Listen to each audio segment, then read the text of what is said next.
Hello everyone, कैसे हैं आप लोग। आई होप बहुत अच्छे होंगे।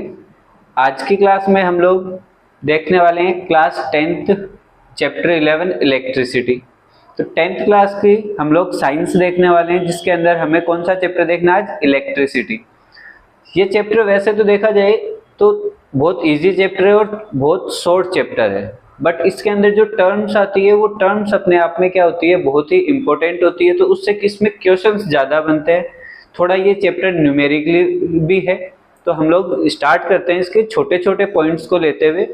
जैसे फॉर एग्जांपल जैसे इलेक्ट्रिसिटी है, चैप्टर का नेम क्या है, इलेक्ट्रिसिटी। अब इलेक्ट्रिसिटी नॉर्मली हम लोग देखें तो कैसे होती है इलेक्ट्रिसिटी, हम लोग कहते हैं कि चार्ज। इलेक्ट्रिसिटी किससे बनेगी, पूरी चार्ज से। तो चार्ज पार्टिकल्स की बात होगी। तो हम लोग सबसे पहले इस चैप्टर में कवर करने वाले हैं कि चार्ज क्या होता है, चार्ज कितनी टाइप्स का होता है, चार्ज की क्या वैल्यू होती है और चार्ज कैसे हमें मिलता है, चार्ज की कैरेक्टरिस्टिक्स क्या होती है, इस टाइप के जो भी टॉपिक है। तो चार्ज से हम लोग इस टॉपिक को स्टार्ट करने वाले हैं। चलिए देखते हैं। तो फर्स्ट टॉपिक क्या रहेगा हमारे इसमें, चार्ज। तो चार्ज देखो क्या होता है, the intrinsic property of an atom by which the physical quantity are explained. क्या कहना चाह रही है डेफिनेशन, कोई भी जो एटम है उसकी इंट्रिंसिक प्रॉपर्टी, क्या कोई जो एटम है उसकी इंट्रिंसिक प्रॉपर्टी, इट मीन जो उसकी अंदर की जो प्रॉपर्टीज होती है उनको ये क्या करता है, हमें एक्सप्लेन करता है। और जैसे हम लोग किस टाइप की क्वांटिटीज के बारे में बात कर सकते हैं, जैसे मास और साइज ऑफ एटम, इन चीजों पे क्या होती है, इसकी पूरी प्रॉपर्टी डिपेंड करती है। तो एक बार फिर से डेफिनेशन देखते हैं। The intrinsic property of an atom, atom की intrinsic property by which the physical quantities are explain, जो एटम की फिजिकल क्वांटिटीज है वो एक्सप्लेन की जाती है इसकी इंट्रिंसिक प्रॉपर्टी से। जैसे मास हो गया, साइज ऑफ एटम हो गया, इस टाइप के चीजें जो होती है वो इससे चार्ज से हमें पता चलती है। चलिए फिर आगे हम लोग देखते हैं। Charge are classified into following groups according to their nature. Charge के नेचर से चार्ज कुछ टाइप्स के अंदर डिवाइड किया गया है, वो हम लोग देखने वाले हैं। चलिए क्या क्या किस किस ग्रुप के अंदर इसको डिवाइड किया गया है। फर्स्ट है पॉजिटिव चार्ज। चार्ज पॉजिटिव भी हो सकता है, चार्ज नेगेटिव भी होता है और चार्ज न्यूट्रल भी होता है। जब न्यूट्रल चार्ज होता है तो उसको हम लोग नॉर्मली ये कहते हैं कि चार्ज न्यूट्रल नहीं होता, वहां पे जो पार्टिकल्स हैं वो क्या होते हैं, इक्वल होते हैं, पॉजिटिव और नेगेटिव। तो कुछ ये भी कहते हैं कुछ टीचर्स की थर्ड जो टाइप है वो नहीं होता है, न्यूट्रल चार्ज नहीं कहा जाता है, न्यूट्रल पार्टिकल्स कहा जाता है। बट हम मेनली किन को देखेंगे यहाँ पे, पॉजिटिव चार्ज, नेगेटिव चार्ज और न्यूट्रल चार्ज हम एक बार लेके चल रहे हैं कि होता क्या है, ये हमें पता होना जरूरी है। तो चलिए देखते हैं सबसे पहले पॉजिटिव चार्ज। पॉजिटिव चार्ज क्या होता है, the particles such as proton and alpha particles are positively charge. तो पॉजिटिवली चार्ज कौन होता है, जैसे एटम की बात करते हैं तो हमें पता है एटम में क्या होते हैं, इलेक्ट्रॉन्स, न्यूट्रॉन, प्रोटॉन। तो उनके अंदर जो पॉजिटिवली चार्ज होते हैं वो कौन होते हैं, प्रोटॉन्स। और जो अल्फा पार्टिकल्स हैं, कुछ पार्टिकल्स होते हैं जैसे alpha particle, beta particle, gamma particles, जो हम लोग किसी भी तरीके का कोई एक्सपेरिमेंट करते हैं फिजिक्स के अंदर या फिर साइंस के अंदर हम लोग कह दें, तो वहां पे क्या होते हैं, इस टाइप के पार्टिकल्स यूज में लिए जाते हैं, जिस भी टाइप का हम लोग प्रैक्टिकल काम में लेते हैं। तो अल्फा पार्टिकल कैसे होते हैं, पॉजिटिवली चार्ज होते हैं। तो हमसे पूछा जा सकता है give the example of positively charge particles, तो हम लोग कह सकते हैं अल्फा पार्टिकल। फिर सेकेंड टाइप होता है negative charge. Those particles such as electron and beta particle. Electrons negatively charge होते हैं, हम लोग सब जानते हैं, क्योंकि इलेक्ट्रॉन को इंडिकेट भी कैसे करते हैं, ई और ऊपर क्या लगाते हैं, माइनस का साइन भी लगाते हैं। तो इलेक्ट्रॉन्स क्या होते हैं, नेगेटिवली चार्ज पार्टिकल्स होते हैं। और जो बीटा पार्टिकल्स होते हैं वो भी क्या होते हैं, नेगेटिवली चार्ज पार्टिकल्स होते हैं। फिर आगे देखिए थर्ड पार्ट दे रखा है हमें, न्यूट्रल चार्ज। न्यूट्रल चार्ज कौन सा होता है, those particle which in which number of positively charged particle are equal to the number of negatively charged particle। जो पॉजिटिवली चार्ज पार्टिकल्स होते हैं उनके इक्वल कौन होते हैं, नेगेटिवली चार्ज पार्टिकल्स। तो वहां पे जो चार्ज होता है वो कैसा हो जाता है, ओवरऑल जो चार्ज होगा वो कैसा हो जाएगा, न्यूट्रल। तो हम लोग उसको क्या कह देंगे, न्यूट्रल चार्ज। और न्यूट्रल चार्ज के अंदर हम लोग ये कह सकते हैं जैसे गामा जो पार्टिकल्स होते हैं वो कैसे होते हैं, न्यूट्रल चार्ज होते हैं। चलिए, तो यहां तक हमने देखा, एक बार फिर से रिपीट करते हैं, चेक करते हैं कि हमने क्या देखा। सबसे पहले देखा कि चार्ज क्या होता है, किसी भी एटम की इंट्रिंसिक प्रॉपर्टी को एक्सप्लेन करता है, वो क्या होता है, चार्ज।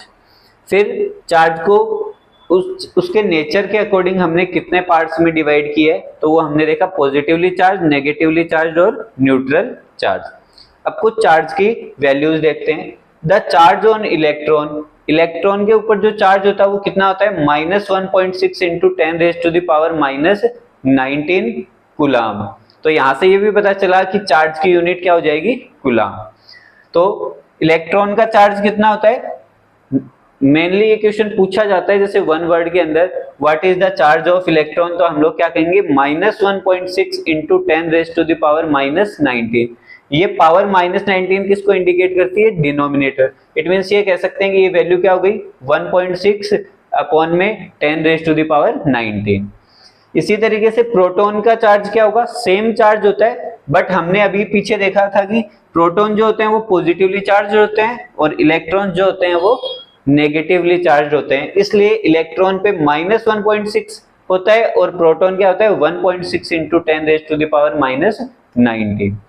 प्रोटॉन पॉजिटिव हो गया और इलेक्ट्रॉन नेगेटिव, सिर्फ इतना ही हमें चेक करना है। दोनों की वैल्यू पूरी सेम है, सिर्फ माइनस लग जाता है इलेक्ट्रॉन के केस में और प्लस लग जाता है प्रोटॉन के केस में। और यहां से हमें यह भी पता चल गया कि इनका नेचर कैसा होता है, प्रोटॉन पॉजिटिवली चार्ज और इलेक्ट्रॉन्स नेगेटिवली चार्ज। फिर आगे देखते हैं हम लोग, unit of charge and it's representation. जो चार्ज होता है उसकी यूनिट क्या होती है और उसको रिप्रेजेंट कैसे करते हैं। बेसिकली देखा जाए तो साइंस के अंदर हर एक यूनिट के लिए हमें क्या गिवन है, उसकी यूनिट कहते हैं या फिर कोई भी क्वांटिटी कहें, उसकी क्या होती है, एक तो यूनिट होती है और एक उसका सिंबल होता है। तो यहाँ पे ये कह सकते हैं जिसको रिप्रेजेंट कर रहे हैं उसको किससे रिप्रेजेंट करेंगे, सिंबल से। तो चार्ज का सिंबल क्या हो सकता है, हम लोग ये कह सकते हैं। चलिए देखिए, charge is represent by Q. तो चार्ज को किससे रिप्रेजेंट करते हैं हम लोग, क्यू से। तो कहीं भी हमें चार्ज को रिप्रेजेंट करना हो तो अब हम लोग कैसे करेंगे, जैसे कोई डेरिवेशन वगैरह करनी हो तो हम लोग किसको रिप्रेजेंट करेंगे, क्यू से चार्ज को रिप्रेजेंट करेंगे। Its unit is given by coulomb, और चार्ज की यूनिट क्या होती है, कूलाम। तो यहां से दो नई चीजें और पता चल गई कि क्यू जो अल्फाबेटिक वेट है हमारे पास, इससे हम लोग क्या करते हैं, चार्ज को इंडिकेट करते हैं, रिप्रेजेंट करते हैं। और कूलाम क्या होती है, इसकी यूनिट होती है। जैसे कोई भी वैल्यू आ गई और चार्ज पता किया हमने, जैसे यहाँ पे charge of electron, charge of proton पता किया, टोटल चार्ज पता करते हैं, जैसे क्वांटाइजेशन ऑफ चार्ज आएगा आगे चल के हमारे पास। तो इन चीजों के लिए यूनिट क्या रहेगी हमारे पास, हमेशा कूलाम। चलिए आगे देखते हैं फिर प्रॉपर्टीज ऑफ चार्ज। चार्ज की कुछ प्रॉपर्टीज देखते हैं। Charge is a scalar quantity.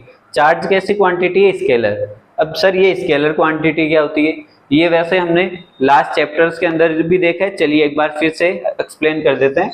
Scalar quantities वो होती है जिनका सिर्फ मैग्नीट्यूड हो, और इसके अपोजिट जो क्वांटिटी होती है वो होती है वेक्टर क्वांटिटी, जिसके अंदर हम लोग ये कहते हैं जिसका मैग्नीट्यूड और डायरेक्शन दोनों हो। इट मीन्स ये कह सकते हैं ऐसी क्वांटिटीज जिसका मैग्नीट्यूड के साथ में डायरेक्शन इंडिकेट हो तो क्या हो जाएगी, वेक्टर क्वांटिटी। और अगर डायरेक्शन की हमें जरूरत नहीं है, नीड नहीं है, तो हम लोग उसको क्या कहेंगे कि वहां पे सिर्फ हमें मैग्नीट्यूड की जरूरत पड़ेगी तो वो क्या हो जाएगी, स्केलर क्वांटिटी। चार्ज के लिए हमें सिर्फ उसकी वैल्यू हो ये जरूरी होता है, ना कि ये नॉर्थ में कितनी है, साउथ में कितनी है, ऐसा कुछ जरूरी नहीं होता। तो इसका सिर्फ मैग्नीट्यूड चाहिए तो ये क्या हो गया, स्केलर क्वांटिटी।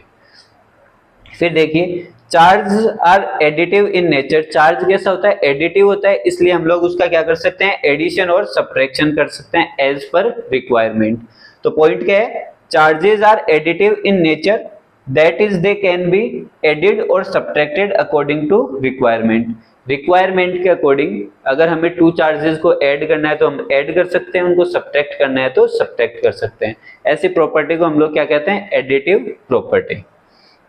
फिर देखिए, like charges repel each other. And unlike charges are attract each other. जो लाइक चार्जेस होते हैं, जैसे पॉजिटिव पॉजिटिव चार्ज है तो वो तो क्या करेंगे, एक दूसरे को रिपेल करेंगे, और अनलाइक चार्जेस जैसे एक पॉजिटिव और एक नेगेटिव है तो वो क्या करेंगे, एक दूसरे को लाइक करेंगे, मतलब एक दूसरे की तरफ आने की कोशिश करेंगे। तो नेक्स्ट पॉइंट देखते हैं, charges are invariance in nature, that is the total charge on an object remains same in the condition of rest और मोशन। मतलब कहना क्या चाह रहा है, किसी भी ऑब्जेक्ट का जो टोटल चार्ज होता है वो क्या होता है, सेम होता है। डिपेंड कर सकता है कि चार्ज एक पॉइंट से दूसरे पॉइंट की तरफ ट्रांसफर हो सकता है, बट टोटल जो चार्ज रहेगा वो क्या रहेगा, सेम रहेगा। किसी भी एटम का कह दो, किसी भी ऑब्जेक्ट का कह दो, जो टोटल चार्ज होता है वो क्या होता है, सेम होता है। और कंडीशन क्या कह रही है कि चार्ज क्या है, इनवेरिएंस। इनवेरिएंस का मींस क्या होगा, जो वेरी ना कर सके। जैसे वेरिएबल कहते हैं मतलब वेरी कर सके, और इनवेरिएंस का मींस क्या है, वेरी नहीं कर सकता है। ये क्या होता है, जो टोटल चार्ज है वो सेम रहेगा, और जो कंडीशन है उसके अकॉर्डिंग, जैसे रेस्ट में है तो रेस्ट के अकॉर्डिंग, और मोशन में है तो मोशन के अकॉर्डिंग। तो आज की क्लास में हम लोगों ने क्या क्या देखा, एक बार फिर से देखते हैं। सबसे पहले चार्ज की डेफिनेशन देखी हमने, फिर चार्ज को उसके नेचर के अकॉर्डिंग कितने टाइप्स के अंदर हमने एक्सप्लेन किया। फिर हमने देखा कि इलेक्ट्रॉन का चार्ज कितना होता है, प्रोटॉन का चार्ज कितना होता है। फिर रिप्रेजेंटेशन देखा चार्ज का और उसकी यूनिट देखी, और फिर हमने कुछ प्रॉपर्टीज देखी है चार्ज की। अब यहाँ से सबसे इंपॉर्टेंट चीज जो स्टूडेंट्स के लिए सबसे प्रॉब्लम वाली होती है कि सर आपने ये तो पढ़ा दिया बट एग्जाम में क्वेश्चन कैसे आएंगे। तो एग्जाम में देखो क्वेश्चन कैसा कैसा आ सकता है। फर्स्ट आ सकता है व्हाट इज चार्ज, तो चार्ज की डेफिनेशन है हमारे पास। फिर क्वेश्चन आ सकता है according to nature how many type of charge, तो हम लोग ये कह सकते हैं कि मेनली 2 होते हैं। और इन थर्ड कंडीशन हम लोग ये कह सकते हैं कि पॉजिटिवली और नेगेटिवली चार्ज पार्टिकल्स इक्वल है तो वो न्यूट्रल चार्ज हो जाएगा। चलिए फिर हमसे ये पूछा जा सकता है what is the charge of electron, फिर द चार्ज ऑन प्रोटॉन, फिर इसी तरीके से यूनिट ऑफ चार्ज क्वेश्चन आ सकता है व्हाट इज द ऐसा यूनिट ऑफ चार्ज, तो हम लोग क्या कहेंगे कूलाम। रिप्रेजेंटेशन क्यू से करते हैं हम लोग। फिर ये कैसा पूछा जा सकता है हमसे, is charge is a scalar quantity और नॉट, तो हम लोग आंसर दे सकते हैं yes it is a scalar quantity. Charges जो होते हैं वो रिपेल करते हैं कि अट्रैक्ट करते हैं, तो हमें ये बताना रहेगा कि जो अपोजिट चार्जेस होते हैं वो अट्रैक्ट करेंगे और जो सेम चार्जेस रहेंगे वो रिपेल करेंगे। तो इस तरीके से हमने आज की क्लास में चार्ज के बारे में देखा। नेक्स्ट क्लास में हम लोग देखेंगे क्वांटाइजेशन ऑफ चार्ज, और फिर उसके आगे हम लोग इलेक्ट्रिक प्रॉपर्टीज वगैरह इलेक्ट्रिसिटी के बारे में आगे देखने वाले हैं। तो आज की क्लास हम लोग यहीं ओवर करते हैं। Thank you.